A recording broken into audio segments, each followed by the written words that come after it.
what do you get when you cross a know-it-all newspaper columnist with an awkward, unsophisticated everyman? Yeah. Well, I'm just not sure about that right now.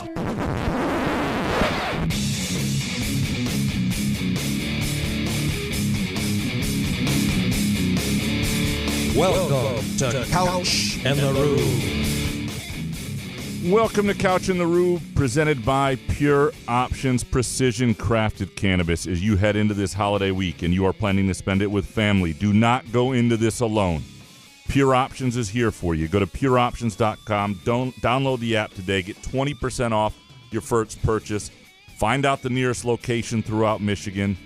Sign up for their Pure Perks loyalty program. It's all there. Swing on by. They'll take care of you, and they'll help you get through Thanksgiving. Or whatever football anxiety, whatever you've got going in your life, Pure Options is here for you. And our Wednesday night show, presented by our friends at Firekeepers and the Firekeepers iCasino and Sportsbook app. Download the app today. Bet the games. Unbelievable football games coming up this weekend, next weekend. Great time to have the app. If you're chilling over Thanksgiving, college basketball comes on. It's at your fingertips. The Firekeepers iCasino and Sportsbook app. And also our Wednesday night show, presented by our friends, the OG of Couch and the Rube sponsors, our friend Front 43 Neighborhood Pub and Cask & Company Kitchen and Bar. My favorite thing about them, like, this place is thriving. It's a business that is thriving. You have supported them. Lots of people supported them because they understand the magic of that menu, of that vibe, of the beer selection, of the TV setup, of everything.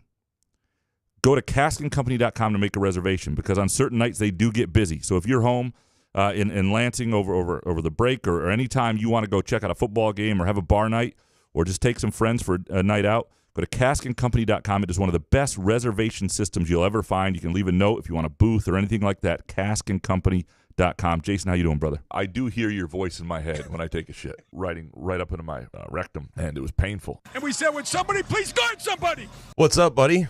How's it going? I'm good. You ready? Yeah, what are you chuckling about in there? The OG? Because you laugh at yourself when you say OG? I laugh at myself. I just think how ridiculous. It's the original gangster of our sponsors. I just laugh. I just think how ridiculous I sound saying the term OG. This whole thing is ridiculous. What do you mean? This podcast as a whole. Yes. It's ridiculous that we come in here and do this. So. We started this more than 6 years ago, and somehow it's still happening. Feels like 7, but you know. Yeah, long 7. This is our last show before Thanksgiving. And so we're going to give people a show. God. Yeah. We've got, I think it's going to be a good show. I'm going to be leaving for Maui Thursday morning and then there most of the next week. And so. Lucky bastard. Yeah. I'm not whining about it at all. It's not. The travel. It's unbelievable. My office for the day.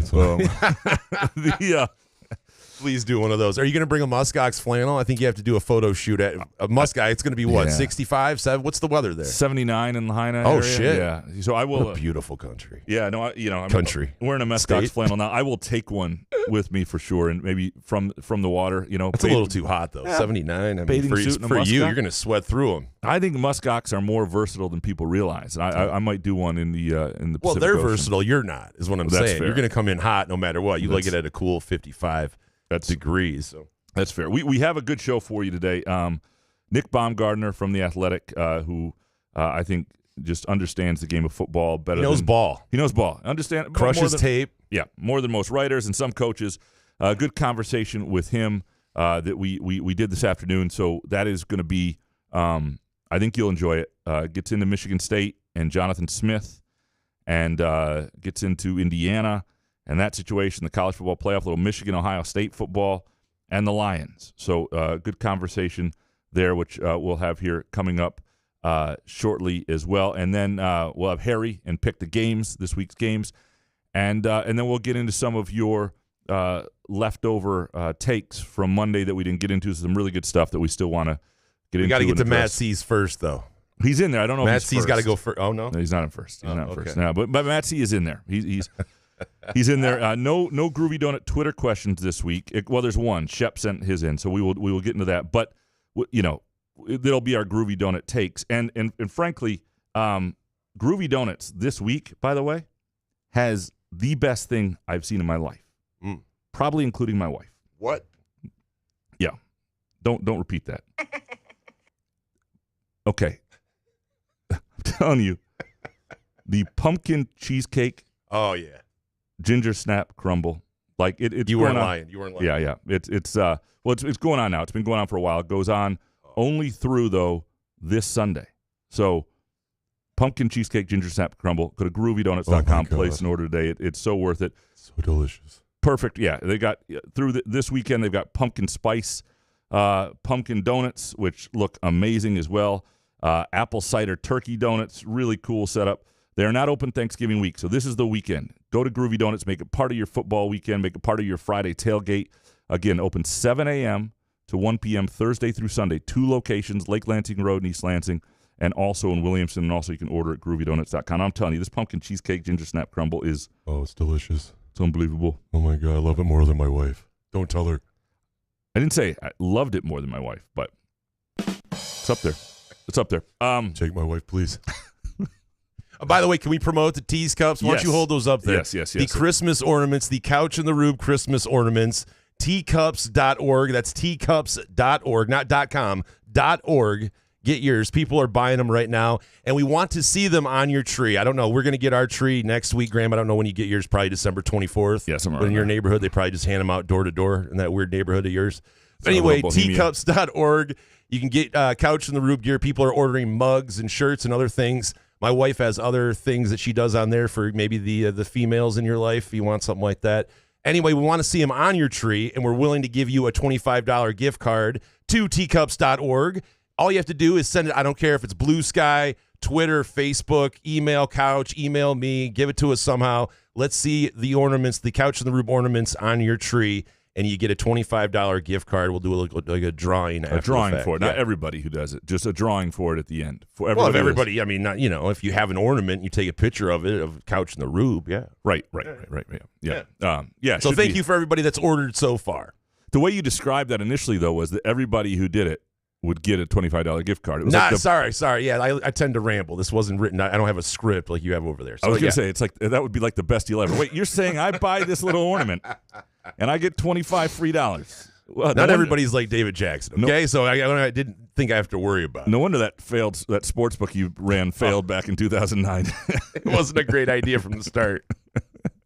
Yes, we'll do a raffle and a drawing, I should say, and one person will get a $25 gift card to Teacups, which is cool because that's where all our shirts are and other stuff. It's cool. So we will do that. Teacups.org.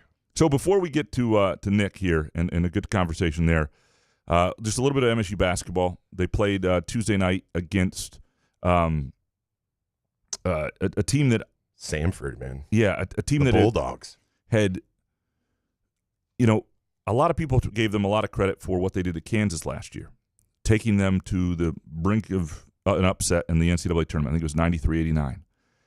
But I did wonder, given that Samford had almost complete turnover other than their point guard, like what would this look like? How can you count on it to be that good again?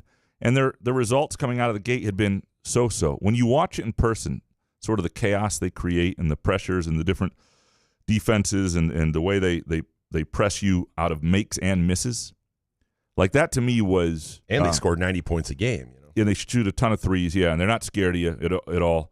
It was a difficult situation, and MSU wound up kind of found itself in the muck again and struggling for a while. And I thought it was a couple things out of this. I thought it was a really good, important performance for Michigan State from this standpoint. And they've had a couple of these where they face adversity. It looks like a game where things could go really badly. A year ago, there were times in these games where they started bad and didn't get better, and they find a way out of it. And they found a way to do that against Bowling Green, and they found a way to do it against Samford. Problem for Michigan State will be that they will face better teams than Bowling Green and Samford this year. But these were two types of teams that presented different challenges to you in terms of the well-coached teams that trap, teams that have different kinds of matchups, and this is why they scheduled them. They thought that their mid-major scheduling in previous years and low-major scheduling was not good enough. It hurt them in sort of the metrics, the RPI, and everything else they look at these days. It hurt them, net ranking. And then it didn't prepare them for anything. It was a win, but it was rather useless. So they think they're getting something out of this. Now, these are dicey wins to some degree, and you'd like them to be a little easier if you're a Michigan State fan. But I did think that I thought it was important the way Jaden Akins responded after he missed a couple threes to start, and they were really cold to start. He didn't score for the first 15 minutes, and then he had 25 points in the final 26 minutes. I thought it was important the way the coaching staff adjusted to guys who were struggling. Jeremy Fears Jr. did not have it. He was struggling against that trap. He wasn't playing well. They did not hesitate. It was Trey Holloman's game. And Trey Holloman didn't shoot well, but he played well in other ways. You know, it was a game that I would have liked to have seen more Jackson Kohler. I think they went away from him too much. Kohler and Carr is, again, I think their best lineup, especially against a team like this. But they did go away from the two big stuff and went with Carr a lot at the 4, and that was productive for them. There were a lot of, Zapala played pretty well. They had a lot of really good moments, and I thought the big thing that's going to be important going forward, though, is another, Jace Richardson was so efficient, so smooth again.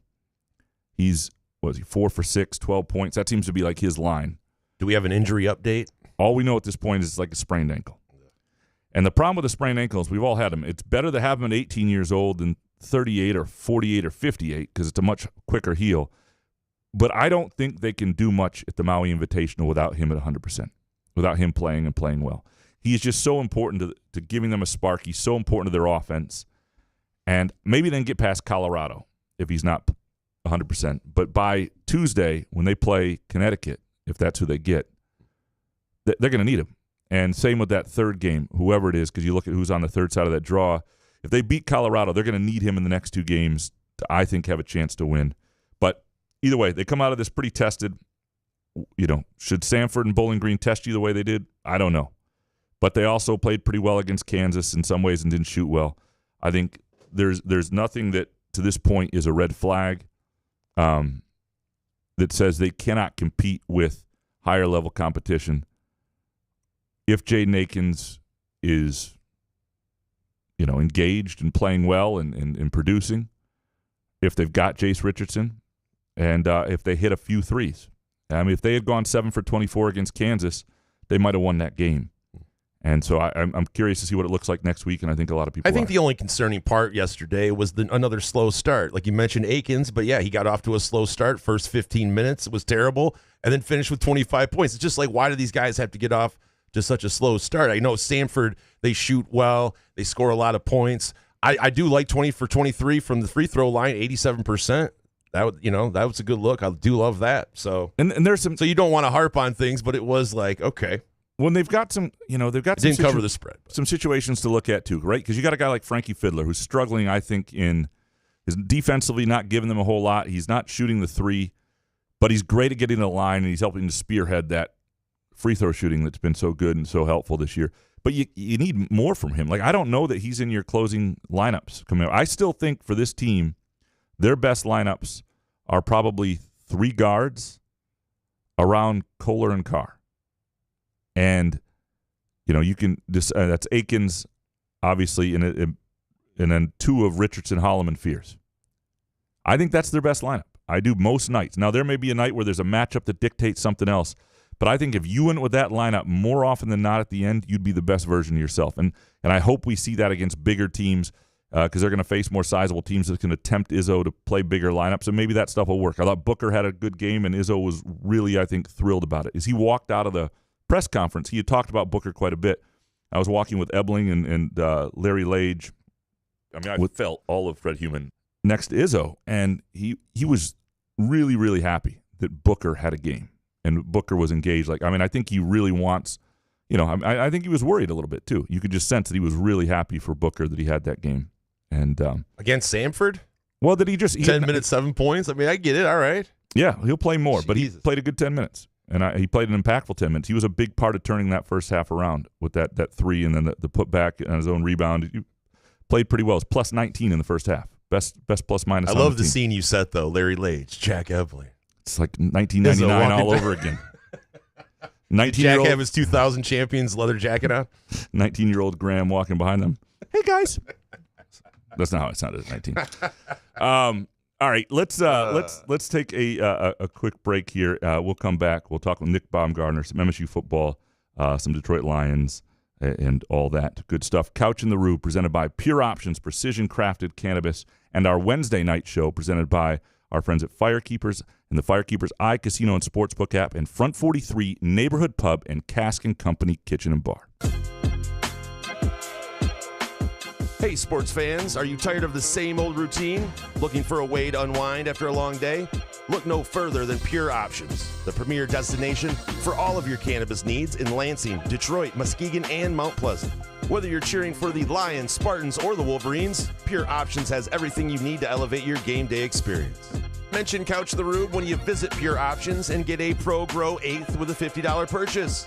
It's our way of saying thank you for being a loyal listener. Swing by Pure Options today and elevate your cannabis experience to a whole new level.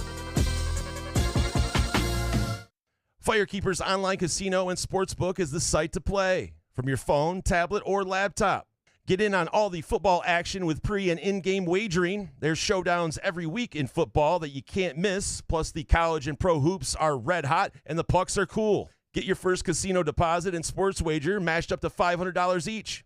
Terms and conditions apply. Must be 21 or older and located in Michigan. Gambling problem? Call the Michigan Problem Gambling Helpline at 1-800-270-7117. Where else can you cheer on your team, enjoy a mouth-watering burger or savory sushi, sip on handcrafted cocktails, or one of 46 beers on tap? Take your game day or date night to Cask & Company Kitchen Bar or Front 43 Neighborhood Pub near Frandor. Two amazing places with one awesome blended modern American Asian menu. Catch the game on one of 30 60-inch TVs or stop in for the all-you-can-eat lunch buffet. Enjoy happy hour or elevate your night out at Cask & Company or Front 43 on East Saginaw in Lansing. Couch in the Rube podcasts on Spreaker, iTunes, iHeartRadio, Spotify, YouTube, Facebook, Google Podcasts, CastBox, and the Rube's favorite podcast addict.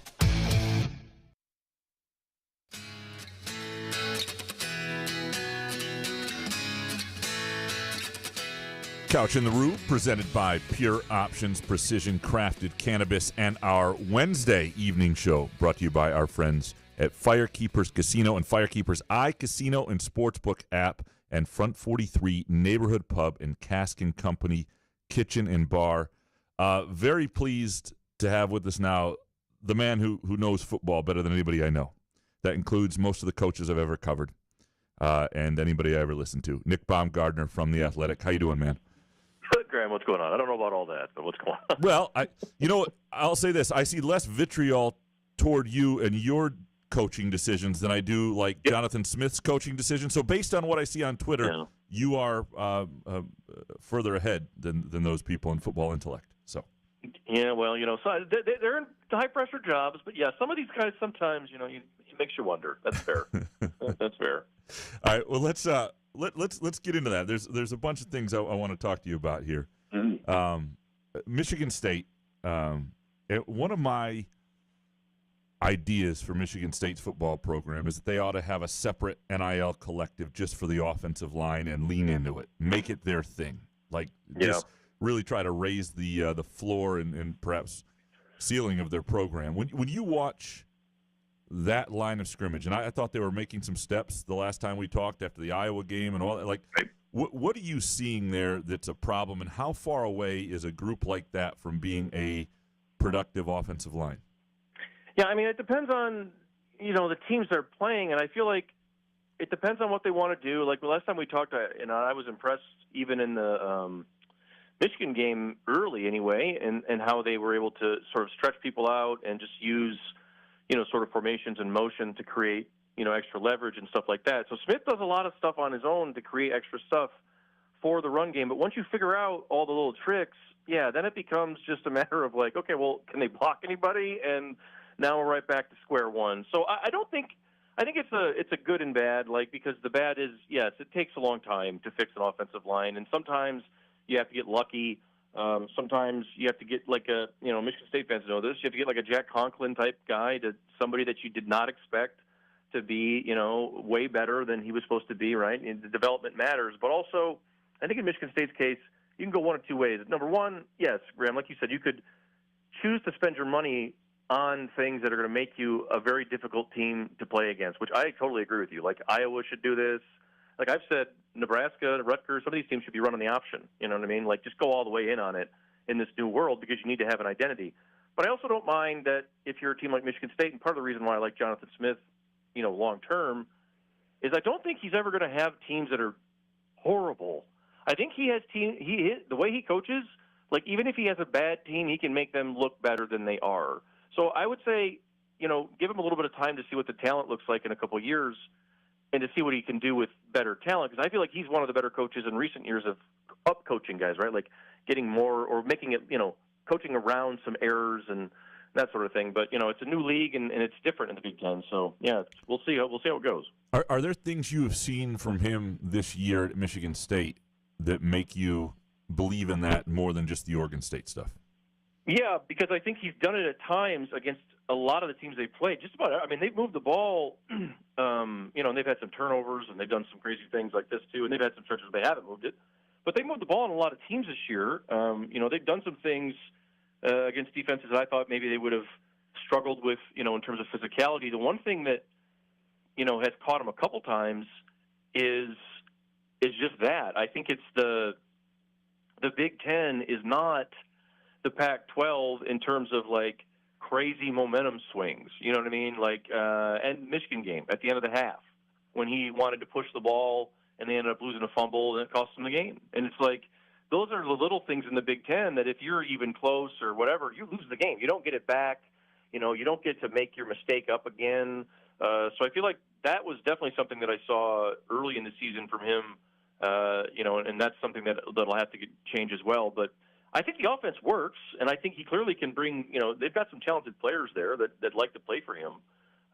It's just we'll see what they can do in recruiting, and like anybody else, we'll see what they can do with the money. I think part of the issue is some of the things that have happened around them, and it helps a little bit that for Michigan State folks that Michigan's had a down year, but that Indiana's been so good with Curt Cignetti that you've got your former quarterback who was a freshman last year has Arizona State at like 8-2 or 7-2 or whatever they are. And Sam Leavitt. There are lots of factors that make people think, why isn't this better now? Every situation's different, right? And the schedule didn't help and all that stuff.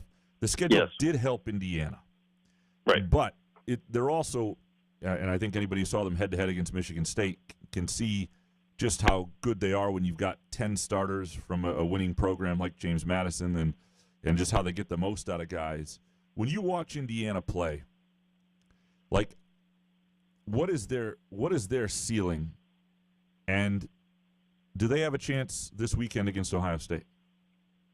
So I think that their ceiling this year for this group, they remind me of like a really good senior-laden college basketball team that is, unless they have to play, a team that they're just going to get out-talented by, which could be Ohio State. But also Ohio State screws around enough to where, you leave a window open for a team like this. And the best part about Indiana is not just that they're all guys who played together for a long time. They do all of the really little, small detail things very, very well. They don't make a whole lot of self-inflicted errors. Curtis Rourke, their quarterback play has been outstanding. Their line play has been very good. You can tell that, I think like when because Cignetti's made a point of this a few times, like when they've been really blowing people out early in the season, he would just stay on them, and they would just go, and they wouldn't take their foot off the gas. And however he coaches or speaks or communicates, their communication as a team seems to be really off the charts good. And some of that's probably because you got older guys who played together before, and that'll be a challenge for him next year. Is that going to continue on, this way, or is it going to be something else, or is it just the way he coaches? Some coaches can boil it down, to where it's just fast enough to where we're making reads faster than the defense can catch up, and suddenly we're down the field. That's kind of what Indiana's been all year. They haven't overwhelmed anybody with their ability or whatever. They still make a lot of mistakes. They have a couple really nice players, and at the end of the game in college football, this you've been doing it a long time. If you finish a game with fewer mistakes than your opponent, you are winning like 95% of the games. You know what I mean? Like, that's just how it goes. So they are a very clean team that really takes pride in the detail. And you can tell, he's a detail guy, right? So that makes a lot of sense. And I think Smith, he hasn't been around as long, but I see some of that there too. I think he's been able to come into some places and create some change. I think that he came in here in Michigan State and probably did a little better than I thought people would have given him credit for when they hired him, if you can remember all the way back. So, I don't know. I think I would give a little more time here on that.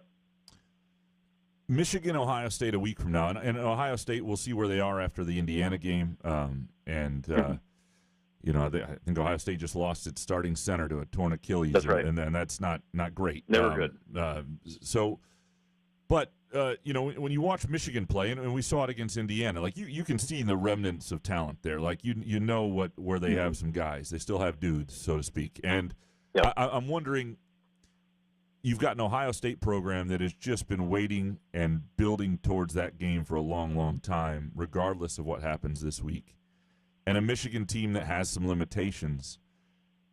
Does that game, but in the last 3 years, Michigan's just physically beating them up. I mean, what do you envision that game looking like? So it's really interesting. It's going to go one of two ways here, because this game always goes to you just said it, the bully, the team that can just beat the other team into submission. That's my, experience around this game. It is not the team with the most attention to detail, or the team that, has all. It's the team that goes in there and scares the other one back into saying, like, okay, you got us today, that kind of thing. And, sometimes in these last couple of years anyway, it's been really, in the first couple too, last year was different, I suppose, but the first two where Michigan really had no business winning those games, they were completely in control of the physical situation there. So I have had that in the back of my head as I see this game the whole year, because I've known over the years how this rivalry goes. The record stuff, that's where the throw the record stuff goes out the window, as people remember back to, oh my God, okay, yeah, that guy he really got me, So it's one of those type of things where there's an intimidation factor when you get on the field, that the intensity, the physicality, whatever, is different. Now the question is I think Michigan's defense, if it's remotely close to full strength, can probably really bother Ohio State and keep that thing into a very uncomfortable territory. Now, the problem, though, is they cannot move the football. I mean, they can't do anything on offense. So I hear a lot of people all over the years are like, well, maybe it could be like one of those like Lloyd Carr teams where, the defense just kind of carried them. And I'm like, yeah, well, they had Woodson and, some of those guys. And I don't know. I feel like it would have to be one of those where if Michigan's going to do something in this one, you're going to have to muck it up and win it like 12-10, and Ohio State's going to have to totally collapse in a way that, we'll never look at Ryan Day the same. That's what this feels like, because it feels like this is Ohio State's. They got to get this. This feels like it's their year, their time. They're better than them. I don't think they need to be intimidated. I mean, Michigan's got some guys that can cause problems for sure, but I think that could be a game that's close in the first half that Ohio State stretches out after halftime. I want to talk about the Lions with you, but real quick, is there a team through all you've watched in college football and all the guys that you've looked at, and one of the things you do a lot of now is draft coverage. Mm-hmm. But is there a team that you look at right now as that would be my favorite based on what I've seen, physicality, talent, upside in a 12-team playoff? Oh, man, that is a really good question. I feel like on their best day, Texas is that team, but with probably Arch Manning, and I don't know if that's going to happen. So it's like, and I don't know how much I trust Sarkisian, and then I don't love Georgia this year for several reasons. They're not as deep as they've been in the past, and that seems to really be a problem for Kirby, which is concerning. Carson Beck has been too up and down. So after, the usual suspects there, that's where I'm kind of like, I don't know what's going to happen here. I feel like it's going to be really fascinating. I feel like Indiana is going to have a chance, like we just talked about, because they don't make mistakes. And in a really tight situation, like if you're on the road in one of those games and you can get it tight, like in the second half, we've always talked about, how cool would it be to see these on-campus games for the home team? Well, what if the home team's trailing? You know what I mean? Like some of these, we've never seen this before. So I think this is going to be really fun because there isn't a team that is like unbeatable this year, and there could be some pretty wild games here, I feel like, and some sizable upsets, I feel like, too, because this feels a little bit more like what we see in the NCAA tournament now, where you get in with basketball, right, where you get into that one-game scenario, and you don't have the big bowl game layoff like you used to have. So I don't know if there is an answer to that question. I think that's why this playoff seems very exciting to a lot of people right now. Yeah, no, I don't know if I've ever looked forward to something new in sports exactly as much it's pretty as I weird, right? Yeah, no, it's amazing that we didn't think of it earlier. It's almost unbelievable. All right, well, the Lions are doing things that they haven't done in our lifetime, and so that's kind of weird. And yeah, and I mean, it's just I felt almost, I don't know, I didn't even feel good watching them pound the Jaguars last week. I felt like, this is going to come back as karma. This seems mean. You've been on the other side of this. Maybe don't do this so much, and also don't waste it all right now. What's your level of trust for this Lions team? And obviously, having home field and a bye would be a big deal. I think that one seed is something that's important. What's your level of trust with this team in the playoff against other quality teams, be it Philadelphia or Green Bay or whoever?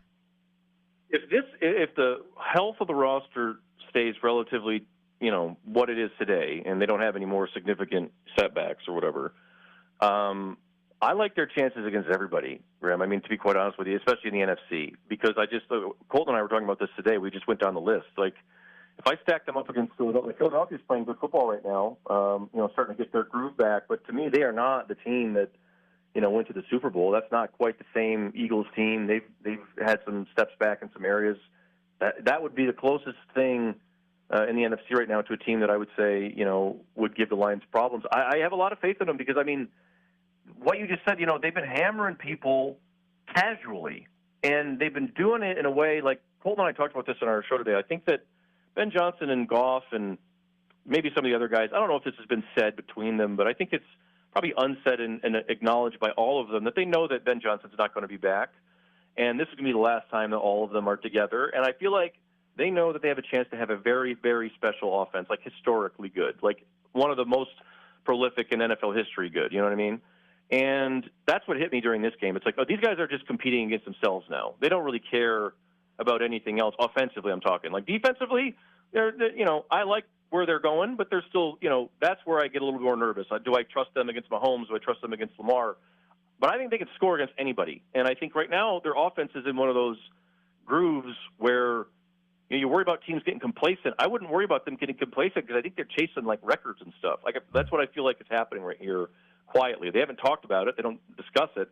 But that level of focus and the fact that we see a new trick play or something every week, like, that's not just because they're bored. I feel like they're trying to max out whatever this version of Detroit Lions offense will be because they're never going to do it again, right? So I feel like that's what's happening right now, and it's kind of a really cool thing to watch. And I know that everyone gets nervous because it's so crazy to feel like this is happening, but I also hope everyone enjoys it and appreciates how good this offense is, because I think they'll be fine long term without Ben Johnson, and they'll still be a good football team and be able to score a lot of points on a lot of people, but not like this.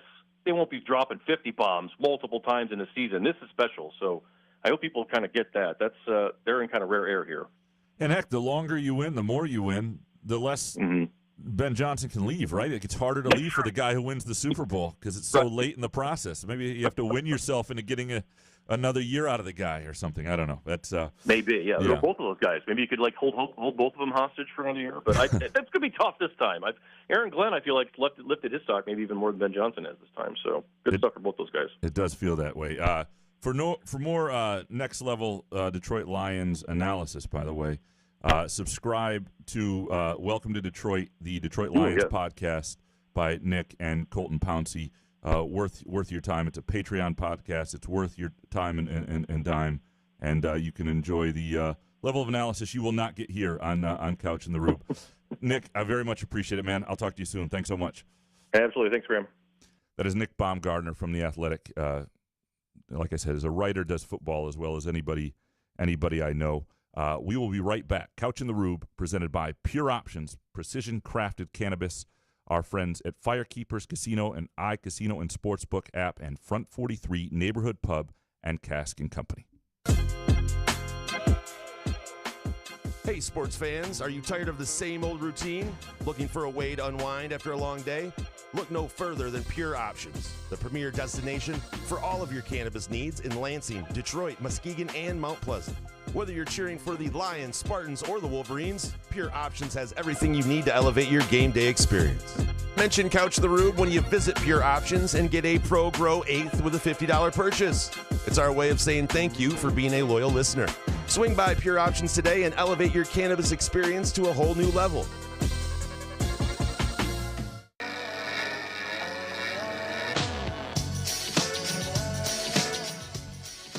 Couch in the Roof, presented by our friends at Pure Options Precision Crafted Cannabis. Go to pureoptions.com for the latest deals for events, including their comedy series, to join their Pure Perks loyalty program, and just to find out where you need to be and to get your Pure Options. And our Wednesday night show, presented by our friends at Front 43 Neighborhood Pub and Cask & Company Kitchen and Bar, as well as Firekeeper's Eye Casino and Sportsbook. Jason, any thoughts before we get to Harry here on what you heard from Nick? Yeah, why are you trying to get Nick Baumgardner on the I'm scared of the Lions, thing? Like, should we really be scared? I mean, the Jacksonville Jaguars was really sad what happened. I mean, we really thought 13.5. I mean, like, stop. What are we talking about? This is like an historic run. I agree with him. As long as, barring injuries, we're in the driver's seat here. I'm not talking about winning the Super Bowl, but, I mean, getting there from the NFC, absolutely. I mean, we're throwing 5 picks and coming back on the road and winning games. Like, what are we? Stop trying to pull people into the scared Lions fan shit, Graham. I hate it. I'm sorry. We have to stand firm. We have to be strong. I understand that mentality. It's always going to be in here somewhere. I'm just trying to force it out and just trying to have fun with this season. Yeah. Without everybody trying to pull me down. The scars in me are just too deep. I get it, but you got to let it go. You got to remember, I am the guy who at one point came home from a Gus Macker in 1993, having lost an emotional game as a 13-year-old, watched the Lions go up on the Bears with 1:12 remaining, and knew that's too much time. And yes, the Lions allowed the Bears to go down the length of the field and score, and I threw a chair in my parents' dining room, was disciplined, was not allowed to watch football the rest of the day, missed the Broncos game because of it. And I sat through a winless season. Yeah. And that's why I get to say we. And that's why that I'm with this team, and I'm going to ride or die with this team forever. So all right. I just don't want to hear all this negativity that you and Harry try to. That's scared. That's fair. I did think Nick is high on Jonathan Smith. He's high on him as a program developer and coach and what he presents. Yeah, but you have to be. You have to have that mentality. Yeah, but Nick has the right idea because there's nothing you can say. What's he supposed to say? I don't know. He's on the hot seat right now. But right? he doesn't care about Michigan State. He doesn't care about what he cares. He's watching from a football perspective, which is not the perspective that a lot of the people who are. I mean, they're seeing the results aren't great, but I'm saying they aren't. The nuances of the game isn't where a lot of people are frustrated are coming from, and that's where I think that's why I wanted to have. And that's what I mean. Nick He's a football guy yeah. saying that's what you have to say, even if you're a Michigan State fan. If you're not, I think he would say it was trouble. I think he would say it was trouble if it was trouble. I think he would. Nick's too early to say that. As a football guy, I think guy that crushes tape, he's not going to throw a guy. You got to give him a full season to get in, full off season. I don't know. Give him some time. Right. You want to grab Harry? I mean, not grab him, but whatever that looks like. While he's getting Harry on the phone, a reminder that Front 43 and Cask & Company is here for you over this holiday season. Just a great place. As it gets dark earlier, their vibes, the lighting in there, everything. It's a great place to watch a game. It's a great place to take clients out, to take a date, whatever it might be. You will love the menu. They've got unbelievable burgers, flatbreads. I love a lot of their sushi type meals, like their Big Island bowl. They've got stuff the type of stuff you get in Maui, frankly, which is why I'm thinking about them as well. And their pad thai, when I've had a little too much to drink, is my absolute favorite dish. Go to caskandcompany.com. It is time now for the great one himself, Harry Gagnon from The Ringer, from Against All Odds with Cousin Sal, from BetOnline.com, the man who brings credibility and wisdom to this show. Harry, how you doing, brother? Hey, what's up, guys? How's everything? Good. Congrats, Harry. The Chiefs finally lost, and you. Oh wait, well, you actually bet the Chiefs. Yeah, I bet the Chiefs, and Graham's giving me credibility. Meanwhile, it's at Jacksonville. Do you guys want to apologize now to the Lion faithful? I mean, Harry. I really, I had nothing against the Lions faithful. It was just one of those things that I just thought that the Lions would just cruise and just for NFL purposes and betting purposes, give up a late touchdown and not cover, but. The offense is just too amazing. It was unbelievable. It was very early in the game. I was like, "Oh, I'm on the wrong side of this." Hedge. started going the other way pretty quickly. And sometimes you can figure that out. I'm scared to even hear what you guys have to say after I mean, you guys should probably take a week off after being scared of that shit. I mean, come on, boys. Well, all right. Let's get into some games here. And then Harry, you've got some separate picks, which I really like here, and you've been on fire with these Thursday picks. So we want to get into those as well. Let's start with the big game nationally. Purdue plus 13.5 at Michigan State, 1-9 against 4-6. Look, 13.5 is a big number for Michigan State. The real question is how bad is Purdue? They are near the bottom of every category in the Big Ten, even below Michigan State in some. Now, though not in everyone. If you can't run the ball against Purdue, you can't run the ball. They give up 200 yards a game on the ground. This is a really bad football team. They've had a couple games where they looked okay and been competitive. But I'm not taking MSU right. I wouldn't take MSU minus 13.5 against anybody in the Big Ten. And we just haven't seen that. I'm not saying they can't do it. I'm not saying scared of that 13.5 again. Hell yeah, hell yeah. I mean, I'm not going to bet the game anyway because it's MSU. But I have to say that as my little thing. But give me, for the purpose Thanks, of this, Herb Street. Give me Purdue. Where are you? Yeah, listen. Purdue is complete ass. I can't buy it. I mean, Aiden Childs, this is your game. Let's see it. Aiden Childs, Nick Marsh should be able to beat Purdue by themselves. I think MSU covers the 13 and a hook. Purdue can't run the ball, Harry. Like I said, MSU has Childs and Marsh. It's a fade in real life, but give me MSU. What do you got? Yeah, I continue not to get the Spartan games right, but I got to say, Graham, what you were saying is basically what I was going to mention as well. This has to be one of the worst Boilermakers squads of all time. It's just. I mean, they were bad last year, but this is real. I mean, I think for MSU to have to win by 2 touchdowns, they could do this. This Purdue team is beyond awful. I'll take the Spartans here. All right. Well, that's again, I'm going to look like a tool telling people. I think I want to ease fans into You're just jumping. A scared young boy. I just don't want to tell people to take MSU and then it goes wrong. All right. That election messed with you, man. I'm scared of everything now. I'm just on blue sky trying to live a life. All right. Indiana plus 13 at Ohio State. This is like my heart is with Indiana here. And Ohio State just lost their starting center. Not a huge believer in Will Howard. I think Ohio State's the better team, and they've showed up a couple times and really shown that. But Indiana's going to show up in this game, and they're not going to be scared of it. And as long as they're completely not out-muscled, I think they keep this within 2 scores. I think this is a relatively competitive game. I'm on Indiana. Jason, where are you? Yeah, why am I supposed to respect Ohio State that much at home, Harry? October 26th, do we remember that? They barely beat Nebraska. Perfect bye week for Indiana, and Curtis Rourke says that he thinks they can play with anyone. I just don't get it. It's just too high for me. Give me the points. Give me the 13. What do you got? Definitely. I'm all over Indiana as well. I'm going to be rooting for them. Not an Ohio State fan. You mentioned that Nebraska game. Indiana beat them by 49. Ohio State beat them by 4. Against Nebraska at home in the Horseshoe as well. So you mentioned the center, Graham, being out. I think it's going to be possibly an issue for the offensive line for Ohio State. I'm just rooting for Indiana. As a fan, go to that. Screw Ohio State. Let's go Hoosiers. I think every Indiana is everybody right now. I feel like this is the dream for a lot of schools, and I think something that people don't realize in terms of the backlash when they're sort of SEC snobs saying no, there should be 6 SEC teams over Indiana and all this stuff. Even if Indiana loses to Ohio State, it's that Ohio State represents the dream for a lot of places, and it represents the dream for a lot of fan bases that no longer think that dream really is all that feasible for them in the NIL era and modern era. And maybe it is, maybe it isn't. But there's just a lot of schools that can see themselves in Indiana, so there are a lot of people pulling for them, and that's what. Oh, go ahead. Well, I was going to mention, Graham, too. You guys, is it Indiana? Is it the players' fault that the schedule turned out to be the way it is? I mean, before the season started, you had to play Michigan, you had to play Ohio State. So you had those 2 on the schedule. Who knew Michigan was going to be this bad? Yeah. So, and if you're going to go that, and bottom line is they've won every game. They don't have one loss. They don't have any losses. And Texas, you could say the same thing about the Longhorns in the SEC, who played Georgia at home and lost. Look at the rest of the schedule. They got a cake schedule in the SEC. If there's ever one, they have it. And their best win out of the rest of their games they played is a 3-point win against Vanderbilt. Yeah, no doubt. I mean, Washington could have been a good team this year, and obviously that a coaching change and that mess of the Nebraska was. Indiana beat them by 2 touchdowns without Rourke playing. Yeah, UCLA looks decent all of a sudden. They killed Nebraska. It obviously has been a tailspin.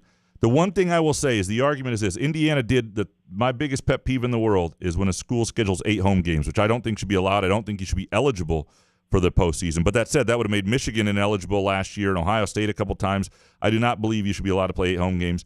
And they also dumped Louisville. Now, that was an administrative decision before this year. They dumped Louisville for Western Illinois, and that was in their control. And so this is some of the ramifications of that. If they had a win over Louisville on this schedule, especially if it wasn't a home game, like that sort of thing would have been really, really helpful right now, and they don't have it. But, all right, next game, also of huge national interest, Northwestern plus 10.5 at Michigan. This is interesting because Northwestern, they'll hang with you occasionally for a minute, but I don't think they're very good. I think Michigan is better than them by a considerable margin, even though Michigan struggles to score. This 10.5 does not scare me for whatever reason. Give me the Wolverines. Jason, where are you? Yeah, this game stinks. It's another fade for me, but I guess because I don't trust either team. I don't understand here. Give me Northwestern and the points because what else are you going to do here, Harry? What do you got? Yeah, Northwestern did play fairly tough last week against Ohio State, held them to 31 points. And I know a win for the Wolverines makes them bowl eligible, but do they even care? Do they even care in Ann Arbor? I don't know if they do. I'm going to take the 10.5. All right. Another really interesting college game that at night Saturday, Army plus 14.5 at Notre Dame. Outside chance for Army still to get into the playoffs. And either way, cool story, just a legendary matchup dating back 100 years, to it's really the 100th anniversary of the most consequential game in that rivalry that really sprung Notre Dame onto the scene. It really cool. Just a cool game. I'm glad these two teams are playing. I'm glad Army's that good to play it. And so plus 14.5 at Notre Dame. The problem is I think Notre Dame is quite a bit better than them. And Army is beating people by hanging onto the ball, and we don't know how good their defense really is. They haven't played any, but their schedule's like the worst in the country. I know you try not to beat up on the service academies, but I like Notre Dame here to cover this. Why not? Yeah. Oh. No, Notre Dame's defense is unreal, boys. But, Army loves to control the clock, like you said, Graham, and run the ball. Notre Dame doesn't do a great job of stopping the run, Harry. Gave up 222 rushing yards to Navy at MetLife, but still won that game 51-14. So I've been burned by the Irish a couple times this year. I got to give them some respect. Give me the Irish given the points. What do you got? Yeah, Army's still better than Navy, though, overall this year. I'm going to take the big number. I'm going to take the points with Army. I'm banking on the Black Knights defense. That has really, not the greatest schedule, like you mentioned, Graham, but has been lights out all season. 8 of their 9 games, Army has given up just 14 points or less and have forced 14 interceptions. The Irish have been rolling, but don't have a great passing game. They haven't had a receiver record 90 yards or more all season long. Army's D, plus their over 3,000-yard rushing attack. I think they keep it close in the Bronx and the neutral field. I'm going to take the points with Army. All right, the NFL now. Before we get to the NFL, actually, I want to do a couple. Actually, no, we'll do the NFL first. Sorry, I'm bad at doing this show. I just suck at it. But I wouldn't have played that, I guess. Yeah, I know. As soon as I heard we were locked in, I apologize. All right, Lions -7 at the Colts. Hey, look, the Colts aren't as bad as Jacksonville, obviously, and they're still in the playoff chase here, and Richardson's starting again, and whatever that is. I'm just not betting against the Lions right now because I look like a moron when I do. So give me the Lions, even a touchdown favorite on the road. I love them in a teaser with this as well. Jason, where are you? Have you heard the Vamos Lions theme song, Harry? No.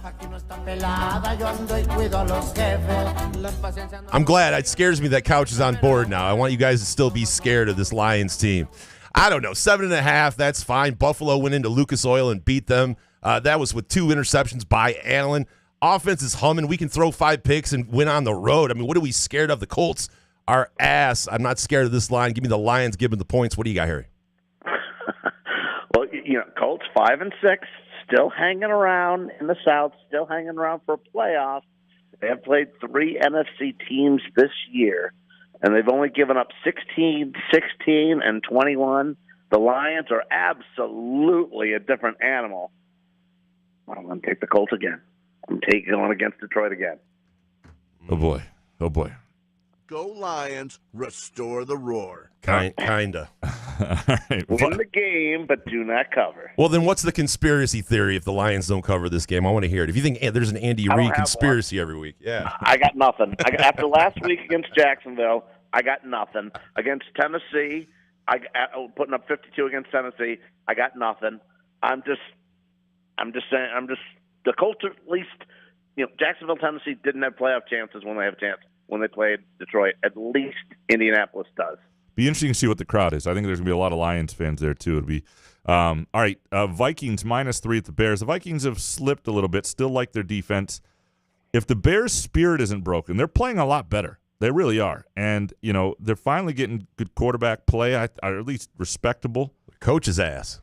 Yeah, the coach is a problem. Yeah. But they're at home as a 3-point dog.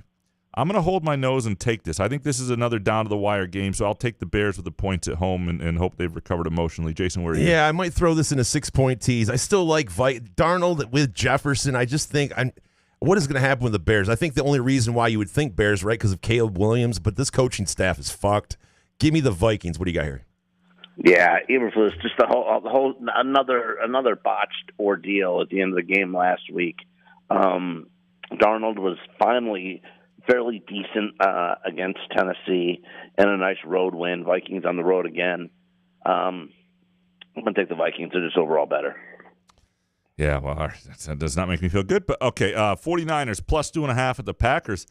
Maybe an elimination game for the for the 49ers when you start to look at their schedule. If they win this, I think they maybe have a better chance than the Packers again. This is a huge game. I think the 49ers, though, are still going on. The Packers aren't playing as well, but the 49ers are still going on brand a little bit. They did not look very good last week. So I'm going to take the Packers here. I don't feel great about it, but inside of 3 points as a home favorite, I will take it and think they get this done. Jason, where are you? You shouldn't feel great about it because the Packers haven't been great against the spread the past 5 games, Harry. I just think with McCaffrey back, if Bosa plays, the Packers, we stole some of their soul when we went in there and beat them. I think the 49ers +2.5 is the right play. What do you got? I don't know. I'm kind of with Graham here. San Francisco banged up. Debo is not the same Debo we're used to. Kittle hurt too. Tough schedule the rest of the way for San Fran. Green Bay seems you're right, Jay, not great at covering, but they are winning some of these close games. I really don't like this game. It's tough. It is tough, but I'm going to leave them with the Packers. There we go. My side, Jason. He's on my Congrats. side. All right. You guys were still chicken shits last week. I don't care. Eagles -3 at the Rams. I love the Eagles here, and I don't know why. I don't. The Rams are hard to judge. They 1 week to the next. I'm not really confident in them, but I like where the Eagles are right here. I think this will be half Philly fans. I don't know. The -3 for whatever reason does not scare me. I think they're just playing better football. Give me the Eagles. Jason, where are you? Yeah, will Devontae Smith play in this game, Harry? I don't know. This is a fade for me. I don't really like this game one way or another. So give me Stafford and McVay at home. What do you got? It might be 75% Philly fans, Graham, more than 50. It might be. Really, Philly fans travel great. Rams, no one cares about them in L.A., but they are healthy. Nice win for Stafford and the Rams last week against New England. But overall, Philly, again, Hurts 15 touchdowns combined last 5 games. Barkley is an absolute machine.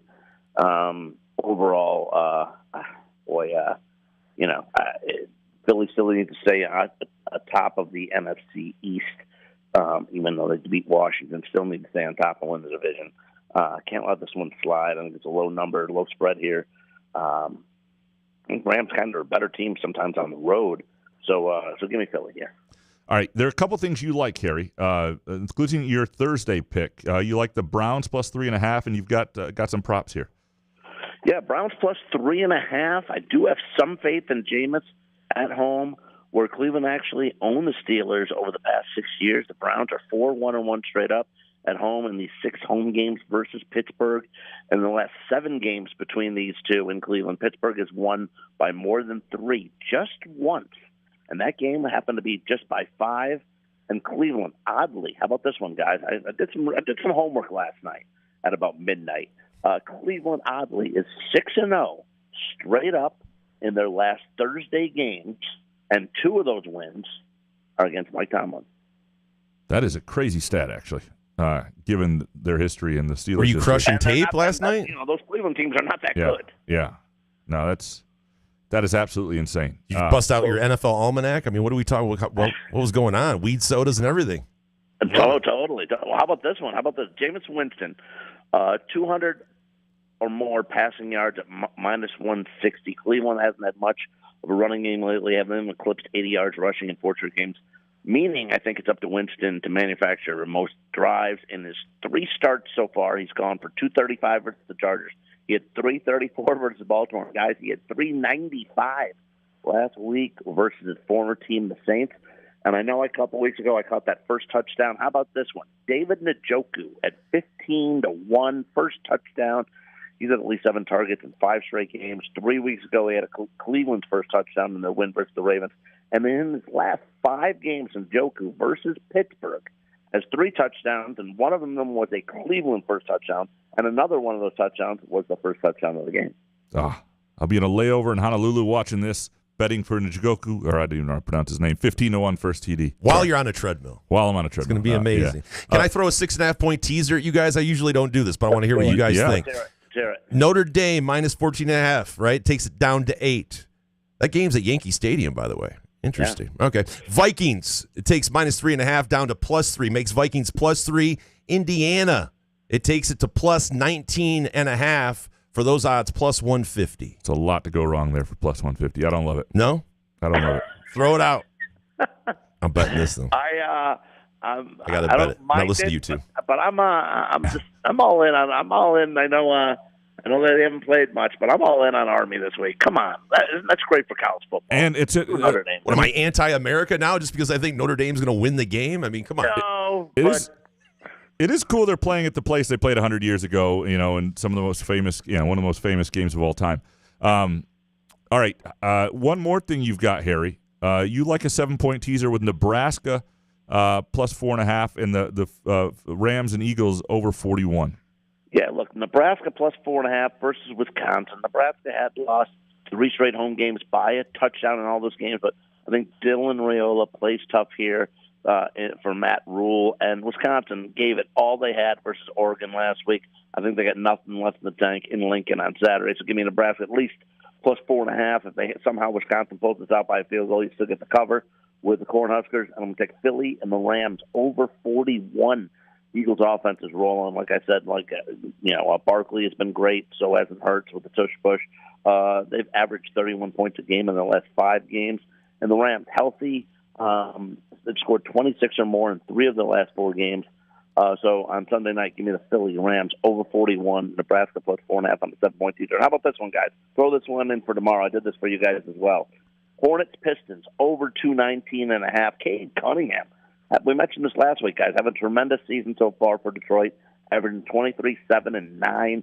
Pistons games have landed 228 or more in 5 of the last 7. Charlotte gives up 114 a game. Over the last 3 games, their games have averaged 231. So Pistons Hornets over 219.5.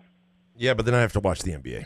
Who wants to do that? The Pistons are not bad to watch right now. They're it's not all awful. It's not just the Pistons. It's these guys sitting out all the time. Just annoys me. Yeah, but how about this then? Then if you don't like this, how about on Bet Online, my video that I'm working on?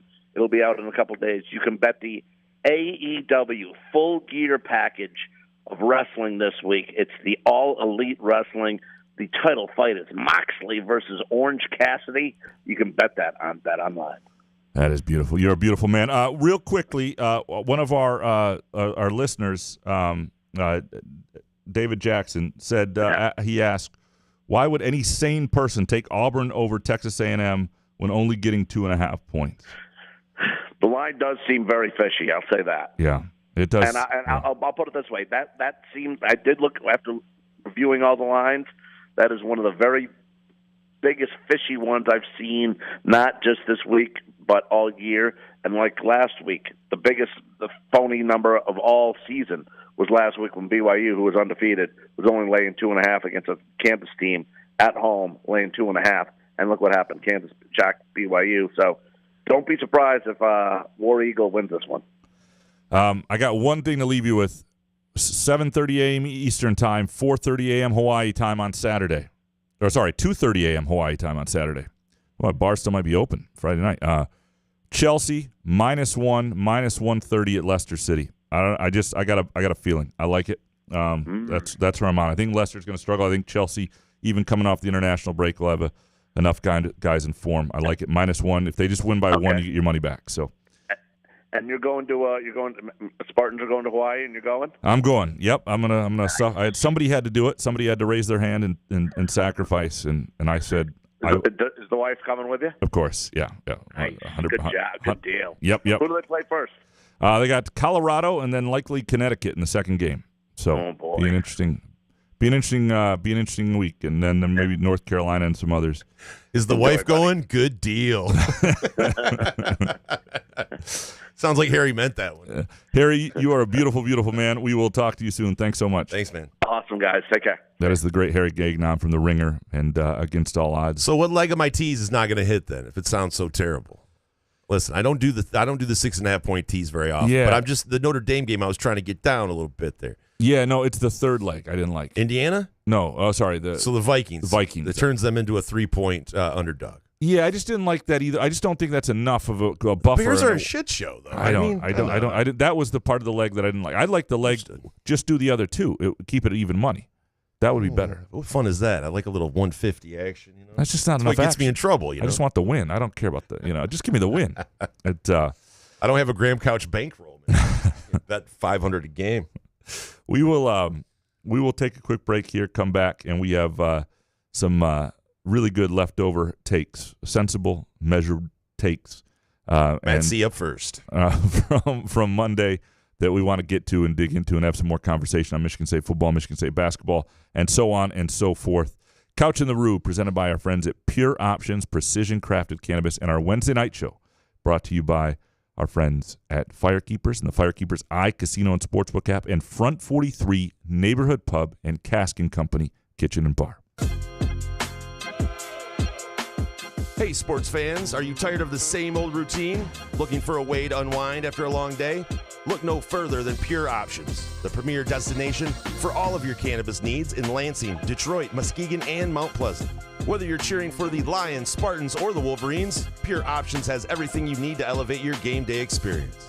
Mention Couch the Rube when you visit Pure Options and get a Pro Grow 8th with a $50 purchase. It's our way of saying thank you for being a loyal listener. Swing by Pure Options today and elevate your cannabis experience to a whole new level. Firekeepers Online Casino and Sportsbook is the site to play from your phone, tablet, or laptop. Get in on all the football action with pre- and in-game wagering. There's showdowns every week in football that you can't miss. Plus, the college and pro hoops are red hot, and the pucks are cool. Get your first casino deposit and sports wager matched up to $500 each. Terms and conditions apply. Must be 21 or older and located in Michigan. Gambling problem? Call the Michigan Problem Gambling Helpline at 1-800-270-7117. Where else can you cheer on your team, enjoy a mouth-watering burger or savory sushi, sip on handcrafted cocktails, or one of 46 beers on tap?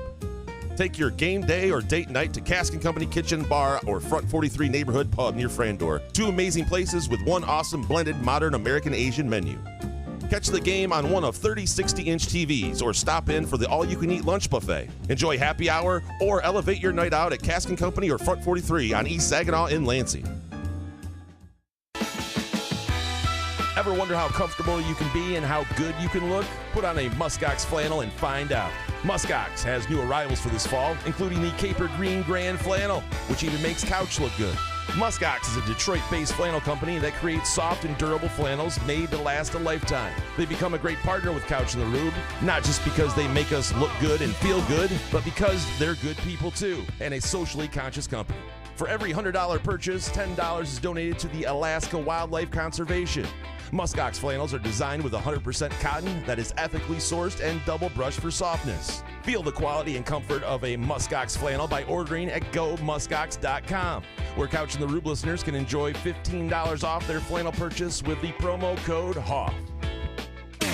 Find Couch in the Room podcasts on Spreaker, iTunes, iHeartRadio, Spotify, YouTube, Facebook, Google Podcasts, CastBox, and the Rube's favorite podcast addict.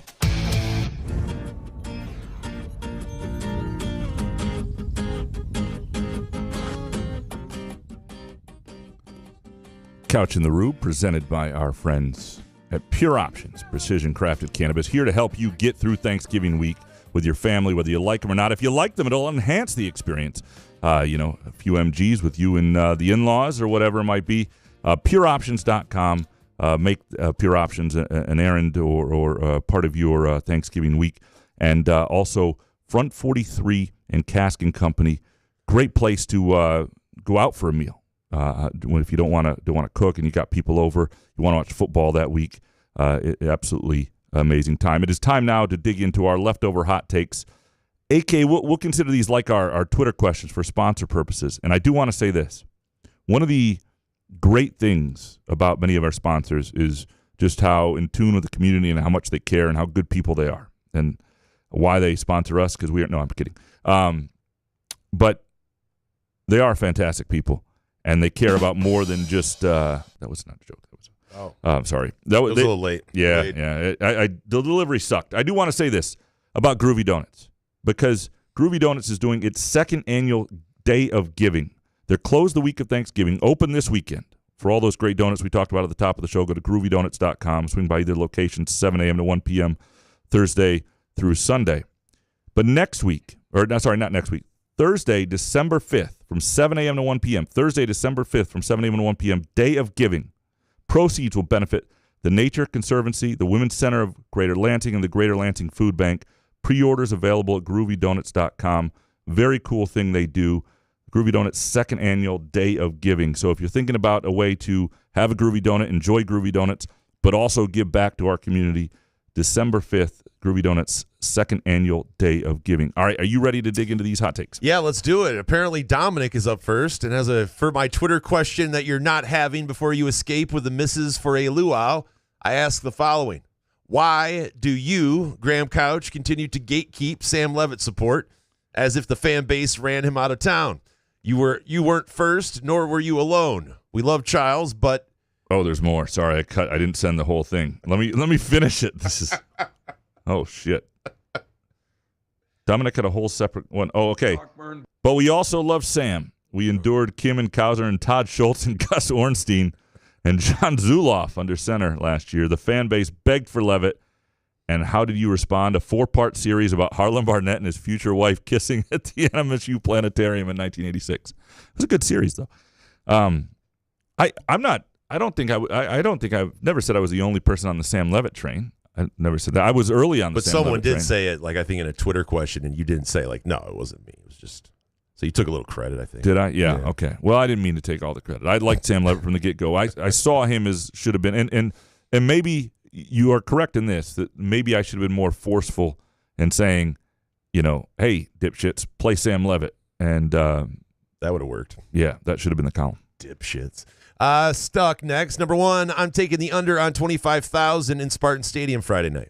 2, Xavier Booker's body language on the court looks like he was just told there is mandatory attendance for Graham's Hallmark bingo party. That would be my look. You guys would love to be at this Hallmark party. No fucking way. It is pretty sweet. There's not enough weed. Matt Wenzel makes pizza. There's all sorts of food. Drinks are flowing. You're not even paying attention that much. There will be. I mean, I'm telling you, this is. I'd rather go to a Diddy party. You talk about a crew that enjoys Pure Options. The Hallmark Christmas party crew enjoys Pure Options. Maybe some groovy donuts. Oh, it's going to be good. A Diddy party with no lube. It would be better than that. Nah, yeah. Under 25,000 Spartan Stadium Friday. Would you go over or under? I go over. Under. You're going under 25,000? Yeah.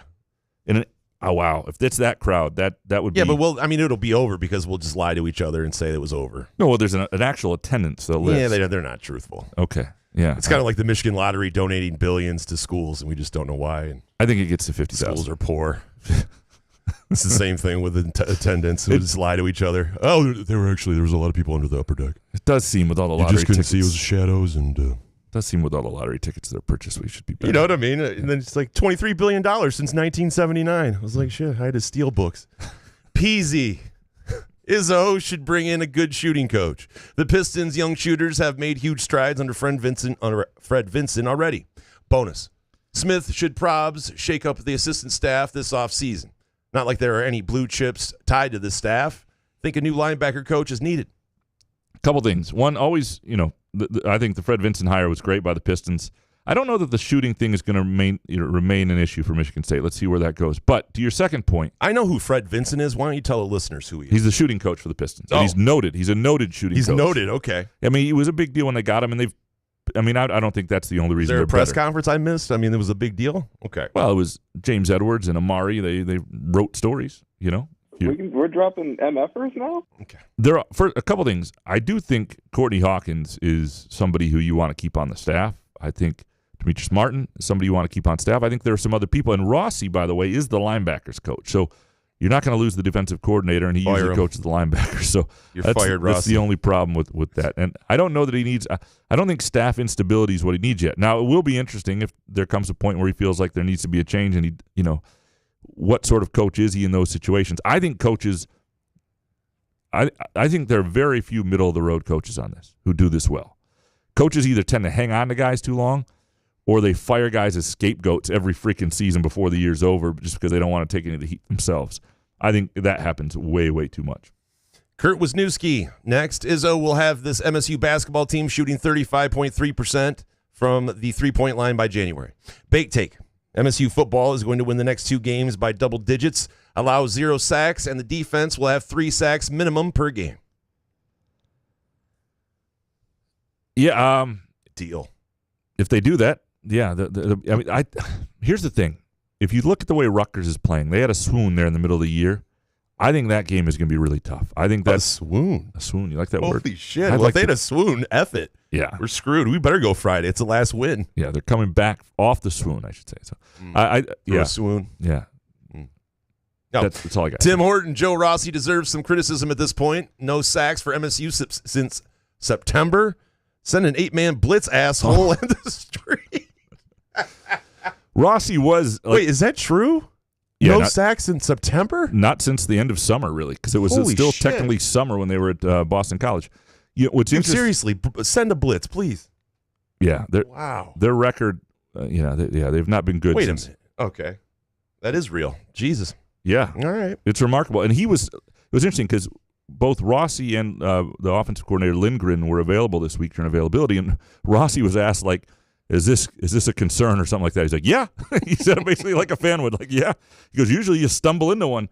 Like, this is not something. Guy falls down, you tap on his helmet. He's never seen it in his career. So, a guy who's been a defensive coordinator for a long time has never had this happen to him. Dude, our Christmas tree's almost up. I mean, what? Not 1 sack since September? Yeah, with these great little ornaments, too.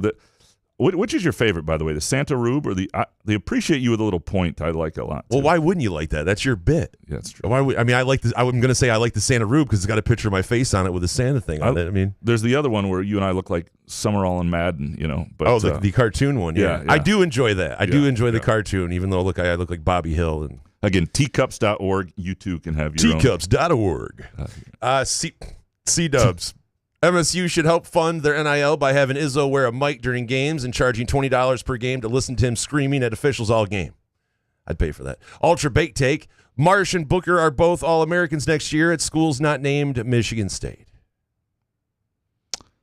That is the fear. Well, Booker just had a swoon last night. Yeah. That is the Izzo was happy. That is the fear, and I'll say this for I think Marsh sticks around. I do. I don't think now Booker. Nothing I guess would ever surprise me. I'm not going to say I would be surprised if anybody ever left, and I have no idea where Booker's head will be at the end of this year. If he feels like he's developing, he certainly doesn't look like he's headed to the NBA after this year. Coach my team.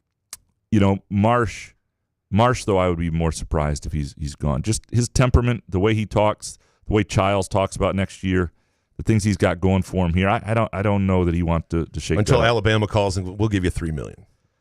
That's a fair point. And the thing about Marsh is, some guys you can go to a situation where you walk yourself out of playing time. Like, oh shit, you should have stayed. Marsh is going to start wherever he goes. Alabama, Georgia, you name it. Marsh is a starter. I mean, so that's the thing. You didn't have to worry about that. Flicker of Fleas next. Bowling Green played so fast and so tough, I was ready for Izzo to name Tum Tum his official coach and waiting at halftime just to feel the thrill of hope again. Yeah, it was interesting. I did a piece on, and I referenced this when we were talking Monday at the behind-the-scenes scouting report, that Tum Tum did a lot of on the Michigan State players. And it was interesting to see his analysis of MSU's players. And obviously Todd Simon is a big part of that too. I think Tum Tum's career will be interesting to watch. Simon obviously thinks a lot of him. They made him the associate head coach to try to keep him. It'll be interesting to see where Tum Tum goes. Joe Naughty, everybody upset about the Mike Tyson fight doesn't get it. Sure, we would have liked to see a different fight. That's not the point. For a week, a day, or however long, we got to feel like kids again, anxious and staying up way past bedtime to watch him fight. No other athlete or team in any event anywhere left this in this world could have done that for us. John is right in this sense. The buffering was like scrambled porn back of the day. Absolutely. It was straight out of 1986. Is that a tit? The whole Is that a tit? Remember that? Remember scrambled porn? We've all Channel been 99? No, I'm not. Kids have no idea, man. I'm not. But it was better. You know why? No, it wasn't. Dude, it was scrambled better. porn. Yeah, you're fucking. You can pick up your phone and go to Pornhub. It's fantastic. No. Because the 90s ruled, but scrambled porn. Our imaginations were better back then. My imagination, I wasn't with a girl yet, so I had no imagination except a swimsuit issue and but it left something. My stepmom's lingerie catalogs. Yeah, porn was not yet destroying our society. We had it scrambled, and we saw some. Oh my God, it was. Yeah, driving to shady porn shops to get a Jugs magazine. Yeah, it was great. Well, I'm not risking my life at 17 years old. Yeah, it's on 7 Mile. But the Tyson thing, if you're of a certain age, Tyson is, he represented greatness at a certain age. There was no doubt. It was a big deal. The pay-per-views back in the day when I said my dad would get it, you have to get it from Comcast and screw it in the back of the TV, and then the fight would be over after 50 seconds. I mean, I was in college during the Tyson Holyfield ear biting incident. Mm-hmm. I went to an art school. People didn't usually order. We ordered that. Art students were ordering pay-per-view for that fight. That's how big Tyson was even back in the late 90s. Sorry, not knocking art students. I don't know where that came from. They don't buy pay-per-views? Well, no, but they were into what'd they think after? I would love their post-fight stuff. Review of an ear-biting incident. I mean, they must have been crying. I mean, no, an art student watching that for the first time. I mean, Mike Tyson yelling, I'm going to bite the head off your children. Tyson was so big, even the kids at Columbia College Chicago were excited by him. You got it. Yeah, I get it. Oh, and the Lions have the best running back duo, safety duo, and cornerback duo in the NFL. They also have the best defensive and offensive coordinator. The team should win every award in the book this season. Bonus, the next few years will be peak of Detroit sports. At this point, every team is capable of competing for a playoff spot, and we should start to expect that. It does feel like we've turned a corner from some real dark times. Obviously, the Tigers are a little frustrating in the offseason, but, we'll be tuned in next year. Hey, Scooble, Cy Young. Yep. Won the Cy Young today. That's pretty awesome. Right. Let's sign some guys. Yep, including him, maybe. The Pistons are definitely playing 500 ball. They're interesting when they, it's a whole different level of figuring out how to win because they lose by 1 point a lot now, and the Red Wings are struggling a little bit. But if what's so interesting is for a while college sports carried this state, just carried the state, and now that's flipped a little bit. David Murray, number 1, this Lions team is the best NFL team in 30 years. Looking forward to the NFL Films production about the 24 Lions. And 2, MSU football died Saturday. So it's died a lot. Are you going tomorrow then, David? Yeah, it's died a lot if it died Saturday. You can only die so many times. And so I've seen bigger deaths. And now it did have a feel of some times that have been really demoralizing. But we don't have enough time for all of that. Best NFL team in 30 years. If they start, I'm not going to say no. Yeah, of course. I want them to do what's I think most important is they win the Super Bowl. I would say the best NFL team of my save your hot takes for when we get back from Maui lifetime is the 07 Patriots, but they didn't win it all. Travis Maynard, thank you, Graham. Your post-game question to Izzo about how a guy like that goes unplugged by bigger schools was one I was begging to hear all game. I didn't love the answer, honestly. Bowling Green seemed to have at least 3 guys with superior strokes than anyone on our roster. So the one thing I struggle with these takes is these were all done before the Samford game. So that's why you're not here. It sounds a little old, but I left them in if they still felt relevant, and it was Marcus Johnson. And look, the thing is I would say about this is I understand why Michigan State doesn't recruit Marcus Johnson.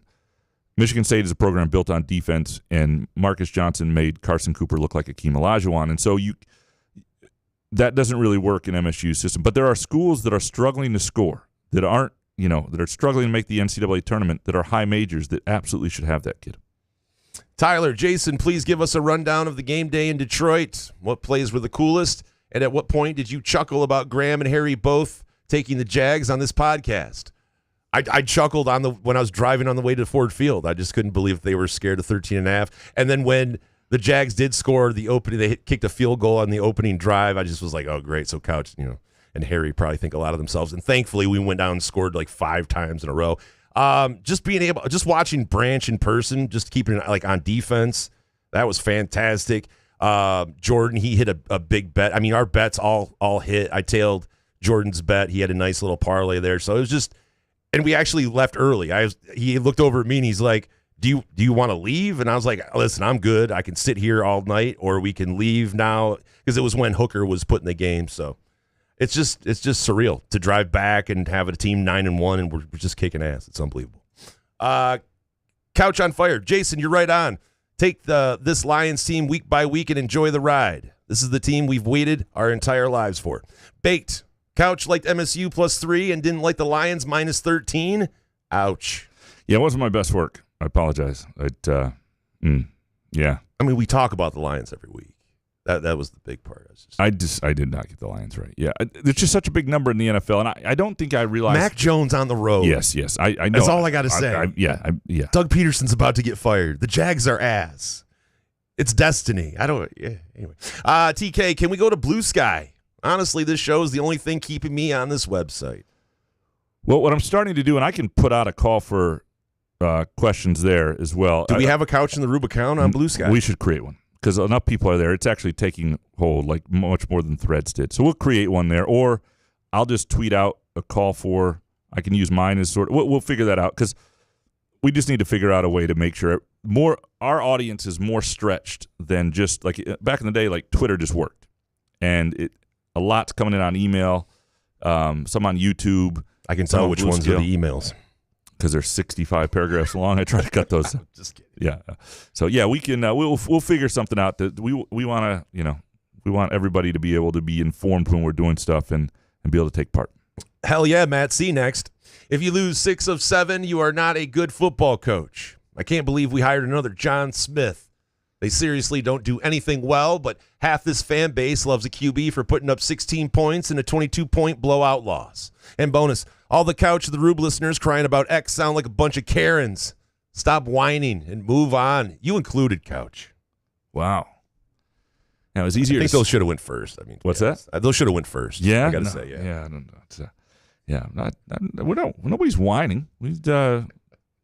I would point out the cabinet picks is a retort here a little bit, my man. What is Matt C. pro Trump's cabinet? I mean, what are we talking? Well, I mean, is what Trump is going to appoint Matt C. as what? I would take Matt C. over Trump's cabinet right now. I mean, holy shit! Have you looked at this show going on? Oh my God! I don't know. I mean, all I know is Matt C.'s takes, and some of them are a little intense. And I would take him to run many of the agencies that over what has been selected. All right, Ryan Rockwell. Number one, NIL might be right for the players, but it's ruining college sports. It's gross that the football players are being paid to put out a product like that. Same for the 7-figure basketball players. And bonus, appreciate you guys keeping a presence on Twitter, both the show and Graham himself. I don't love this platform, but I don't want to sign up for more social media. I'll miss Solari. Solari's to be around a little, I think. But yeah, is he gone off? He's still there a little bit, but he's live tweeting on Blue Sky now. Oh. So yeah, that's what I mean, look, to each their own. I'm trying to do both. We'll see. Is the company good with that, or company doesn't give a shit? Oh, they don't know. So here's the thing you have to realize about Twitter, and I know Twitter is something that is, and I've enjoyed it immensely. It's been, and at one point in the business, it was an important part of driving traffic. It is not anymore. Like if I left Twitter tomorrow, it would have almost zero consequence. Now, there are some people who wouldn't find my articles as easy, and I've heard from them. People say, this is how I find your stuff. And so there would be some. So that's a consequence. But it's not. But I'm saying the number would be under 5%. Like, my audience would drop by less than 5%, and some of them would find me elsewhere. I'm telling you, we see the numbers. We have the data. It's very, with every story, it's a lot less than you think. It feels like you a guys bump. also have my $12.99. You've been scamming me because I've. That's why we stay with it, because I don't want to, I'm like, but we're scamming Jason. So we got to stay with it. Keep doing this.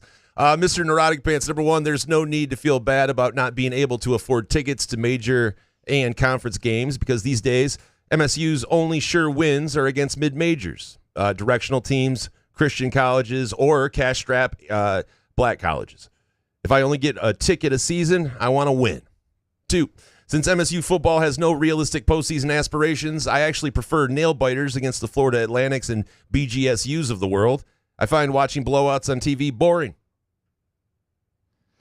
I got to say, that blowout Sunday, Neurotic Pants, was fucking awesome. Yeah, I was going to say, I enjoyed that one. It's a different take than usual, but you know what? I will say that the Bowling Green and Samford games were wildly entertaining. And if you're a fan of a team and they're winning entertainingly and they're still winning, I think you can find some joy in that. Yeah. All right, up next, the Jason Graham story about buying the timeshare in Vegas, had me laughing out loud in a crowded airport. I appreciate you. P.S. Rube, you never, ever, ever buy a timeshare. Good luck, brother. Bragging about in a crowded airport. Listen, I understand that. I've heard the timeshare commercials with a guy with a southern accent on Sirius XM all the time, and getting you out of those? Right. But I mean, my father-in-law has done it. It's not just in Vegas. There's like 150 different properties. We don't RV, we don't camp or any of that shit. This is what you want to do. Yeah, it works for you. We have a low amount of points. Like, I know what you're saying. I probably, but I just feel like if T's dad did it, I felt cool with it, I guess. It's not something you guys just walked into. You knew it was something you were thinking of doing. Correct. Yep. All right, Fart Soup number one, Couch's MSU football quick takes were either pre-written or taken from Solari.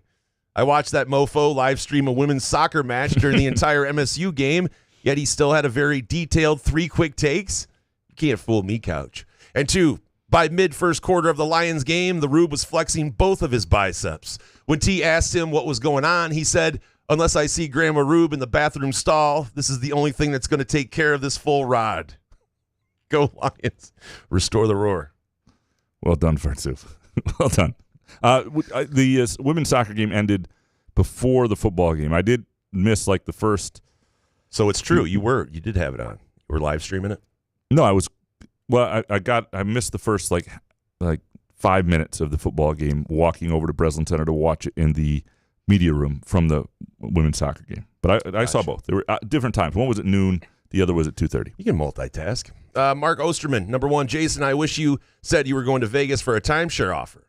Decent if you need a forced vacation fund, but same stays can be had for pennies on the dollar with miles and points. Maybe a July topic if you want. Can travel to away games for under 20 if you play it right. Yeah, like I said, I understand that there's better ways to do it, but I just felt like the way, like I said, T's dad, who's done it for years. For you guys, it worked. Yes. Absolutely. Yes, sorry. That's what matters. Mojo, we should have it as a July topic. Mojo Jojo, Bait Graham needs to ask Carson Cooper about his tattoo and if he's a fan of Pearl Jam and 90s culture. What's his tattoo? I'll have to check. I don't know. I look at a lot of guys' thighs, but I haven't looked at his tattoo. I don't know where it. I'll have to check it out. Probably on his shoulder. Medicated. Jonathan Smith is D'Antonio on Xanax. I'm glad the team is in a better place, but we seem to be stagnant, especially Childs and the lack of passion on the D and Narduzzi years. Yeah, I mean, it's year one. I just can't overreact to this year. And I understand it's frustrating. The schedule's been brutal. I mean, keep in mind, Michigan State would have been 6-0 if they'd played Indiana's schedule. And maybe they still would have finished 7-5, but it'd be different vibes and the whole thing. The schedule did not help them. They didn't have the 13 guys from James Madison, the 10 starters. It's not Indiana. Now, are there things this coaching staff could have done better to set this season up? Are there things they could have done better in season? Sure. But I don't believe that Jonathan Smith is not a good football coach. And I don't believe that with the right resources put around him and the right NIL and all that stuff, that given what he did at Oregon State, that he can't win at Michigan State. I just don't believe it. Ethan Charmella next. Number one, Jonathan Kim is the Spartans' highest draft pick in April. I'll say 5th round. And 2, 1 point for every 1,000 people in the stands Friday, 31. Spartans win 31-20. Wow. Well, I mean, it is Silver Bells in the City here in downtown Lansing, so that'll draw from the crowd. But 31 Doesn't that would be start low. at like 5, right? Yeah, but I don't know when the tree lighting is. The tree lighting is what people are down here for, right? So if the tree lighting goes after kickoff, I don't. So under 25K. I've heard from a friend that like Fox, which game is on Fox, right? Fox 47, yeah. Right, but Fox 47 is not carrying a pregame show for the football because they've got Silver Bells in the City. Hell so yes. That's where you're at. To be honest, I'd rather watch that. And if Larry Wallace is out there. Hell yes. Yeah, Larry Wallace is a cult favorite. I love Larry Wallace, yeah. No, and by the way, like I don't like that this is a big event in our community, and people that aren't from here might not realize that, but like I don't like that people have to choose, and people with families that might have gone to the game, and I hate that the Big Ten infringes on that Friday night. Now, in terms of most Fridays versus Saturdays, all the big high school football games, we have 5 teams from our area in the state semifinals, all big schools too, or at least big coverage areas. They're all on Saturday now, so it actually helps that they're not up against the Michigan State game. But I do not like that it's up against Silver Bells. I do not like the lack of give a shit that TV executives have in terms of infringing their world on ours. Taking the Christ out of Christmas, those bastards. Cracker Sofa, number 1, this iteration of MSU Hoops is a smorgasbord of decent to good players, all possessing varying areas and degrees of weaknesses that are detrimental to the whole, and their collective strengths will fail to overcome this to achieve anything of note. 7 seed incoming. And 2, don't look now, but Sam Levitt has Arizona State as a dark horse playoff contender. He does. Yeah, he's going to be really good. Graham was the only one to ever say it. Nobody saw it. Nobody saw it coming. Yeah. No, it is genius. And it's just so many weird things with it too. The fact that he grew up like an hour from Oregon State, and that of all the coaches like who might have been able to keep him, Jonathan Smith was never going to be able to keep him because he didn't like Jonathan Smith. It wasn't like he had no opinion of him. It was like that guy didn't recruit me. But, if you're a Michigan State fan, you want to make sure that Childs continues to develop, and you don't at least watch Sam Levitt win some national title or something while Michigan State's in the Motor City Bowl. Yeah. Told you so. DMB, Childs should run the ball 15 to 20 times a game. Turn him into Jalen Milroe. It's a better pass than Milroe by a lot. It gives the team the best chance to win. If he fumbles, he fumbles. If he gets hurt, he gets hurt. This wannabe bully ball makes me sick. Don't even try to spin zone this couch. Well, Jalen Milroe, I mean, like I don't know if Childs will be an NFL quarterback because there's a lot that goes into that in terms of processing and decision-making and a lot of things, right? And that stuff. But in terms of arm and certain making certain throws and being a natural quarterback, he is light years ahead of Jalen Milroe, who some people think is a great quarterback because Jalen Milroe is a run-first right guy, and that's what makes him dangerous. But like Jalen Milroe will never be a threat in the NFL. And Childs still has a chance. Jonathan Smith's burner, number 1 in MSU administration, scared of public opinion and backlash, opted for a coach who reels in subpar recruiting classes for how much money we have, and has no Midwest ties over a proven winner. Saturday's performance was pathetic. And bonus, Urban would have had us 8-2 playing like dogs. Maybe not. The Urban Meyer thing didn't happen. It's let's. Playing like dogs. Yeah, man. All right. We're not going back. That's what somebody said once. It was not a successful campaign, but that was the campaign. We're not going back. To the point on the recruiting class, I do want to point out, though, that when you look at the rankings of players, not their overall class ranking, but the rankings just of players, their average rankings, it's not as low as it is otherwise. Like, it's because they have fewer kids in the that they've recruited, and I don't think they're only going to have fewer openings.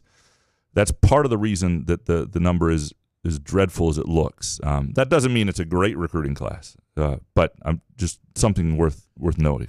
Well, speaking of dogs, Oasis Dog 97, those in the know allege that big money donors are withholding donations because they don't like Haller, particularly how he handled the Smith search. If that's true, they should come out and apply public pressure because leaking to a Nepo baby wannabe Valeni is pussy shit. So who's a what? So what he's basically saying is people are telling Valeni that the donors are unhappy with Haller. And here's what I would say. The donors, from what I understand, I mean, he did not include them in the search, which they always like to be included. But I don't want donors running my school. I don't want them running my athletic department. I wouldn't want any of that. And so if I'm a Michigan State fan, I like that there's some separation there. you hire an AD, you have to trust in him to do it. If donors are a little butthurt, I mean, I understand part of the job as an AD is to raise money and to keep these guys happy, and there's a lot of politics involved. But, I mean, you saw, put it this way, you saw the decisions that were made by one donor when it came to NIL in terms of pulling funds. Now, again, that I wouldn't call that the most efficient use of funds that they were previously doing. There were a lot of guys who weren't playing or were getting paid, and guys who were playing weren't getting paid, and it was kind of a mess. But the way that got pulled, like, you want that person making the decisions, running the athletic department. I mean, like, Haller's hired to find a football coach, and he did it. And he did it largely on his own, and kept it pretty secret. Because if he had included any of the donors, trust me, we all would have broken the story well, a long time ago. Because a lot of those guys, some of them don't keep their mouths shut. Uper Carl next. MSU's athletic department is a joke, not standing up for MSU. Number 4 in revenue, number 6 in overall performance. Football is number 3 last 15 years, and b-ball is number 2. Yet the AD continues to bend the knee. Night games, Friday nights. Michigan literally shitting on MSU. Stand up for the players, alumni, and school. You can tell the mood on Haller has really changed. And again, like, they're going to have to win. Jonathan Smith's going to have to win, or, Alan Haller probably doesn't make it to another. Like, he's tied to Jonathan Smith. There's no question about that. He knows that. Everybody knows that. I think he's done a lot of good things with other sports within the department. I think Adam Nightingale, pretty damn good hire. I think Robin Fralick, good hire. I think Leah Johnson will prove to be a good hire. And I think Jonathan Smith has a chance to be too.